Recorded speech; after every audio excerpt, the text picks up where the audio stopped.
நாங்க 1949 கட்சி ஆரம்பிச்சாங்க. சென்னை ராபின்சன் பூங்கால பேரறிஞர் அண்ணாவால் ஆரம்பிக்கப்பட்டு 1957 போட்டி இடலாமா வேண்டாமா அப்படின்னு திருச்சியில் நடைபெற்ற மாநாட்டுல ஒரு வாக்கு பெட்டி வச்சுதான் நாங்க ஃபர்ஸ்ட் கட்சிக்கே வந்தோம். ஒரு அரசியல்னா ஒரு அடிப்படை என்ன அப்படிங்கிறது தெரியணும். அதை ஃபர்ஸ்ட் கத்துக்கிட்டு ப்ராப்பரா வர சொல்லுங்க. யார் வேணாலும் வரலாம், வர வேணாலும் நாங்க சொல்லக்கூடாது. நாங்க 75 வருஷம் கட்சி நடத்திட்டு இருக்கோம். அவங்களா எங்களுக்கு ஒரு போட்டியே கிடையாதுங்க. சொல்ல போனா ஃபர்ஸ்ட் ப்ராப்பரா ஒரு அரசியலை ஃபர்ஸ்ட் கத்துக்கிட்டு வர சொல்லுங்க. யார் வேணாலும் வரலாம், வர வேணாலும் சொல்லக்கூடாது. இந்த பாப்பா பேசுறதை கேட்டீங்களா? எவ்வளவு நல்லா அரசியல் பேசுது இல்ல? இவங்க கட்சி 75 வருஷ கட்சியாமா.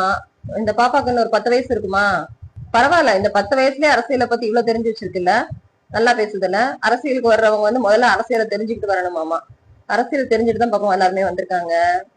நீ பேசுறது எப்படி இருக்கு? நான் பேச்சு போட்டியில மனப்பாடம் பண்ணி ஒப்பிப்பாங்க பத்தியா, அது மாதிரி இருக்கு. பரவாயில்ல, ஆனா அப்படி ஒப்பிச்சு மனப்பாடம் பண்ணியாவது நீ அரசியலை தெரிஞ்சுக்கிற பத்தியா. தமிழக வெற்றி கழக தலைவர் நினைச்சதுமே, அவர் விருப்பப்பட்டதுமே இதுதான்.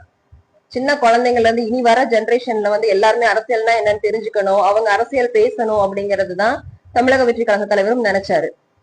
இந்த வயசுல நீ அரசியல் பேசுறது எனக்கு பார்க்க ரொம்ப சந்தோஷமா இருக்கு.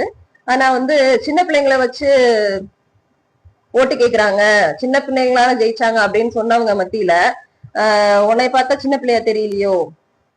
நீயும் அரசியல் பத்தி தானே பேசிட்டு இருக்க? தெரியல எனக்கு.